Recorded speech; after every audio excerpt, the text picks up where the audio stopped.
बुढानीलकण्ठ मन्दिर परिसरभित्र भारतीय नम्बर प्लेटको सवारी साधन पार्किङ गरिएको विषयले तीव्र विवाद निम्ताएको छ।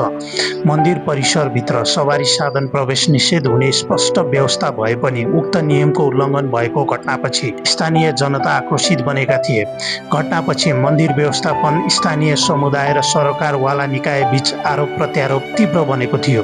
स्थानीयवासीले यस घटनाको स्वतन्त्र छानबिन गर्न, मन्दिर व्यवस्थापनको नैतिक जिम्मेवारी स्वीकार गर्न र सञ्चालक समिति तथा मठाधीश र महाराजले पदबाट राजीनामा दिई नयाँ पुस्तालाई नेतृत्व हस्तान्तरण गर्न माग गरेका छन्। यस प्रकरणले मन्दिरको धार्मिक गरिमा र व्यवस्थापनको अस्पष्ट संरचनामाथि प्रश्न उठेको छ। मन्दिर परिसरको संरक्षण, व्यवस्थापन र धार्मिक अनुष्ठानको जिम्मेवारी बुढानीलकण्ठ नारायण स्थान विकास समितिले पाए पनि नियम कार्यान्वयनमा कमजोरी देखिएको सरकारवालाहरूको भनाइ छ।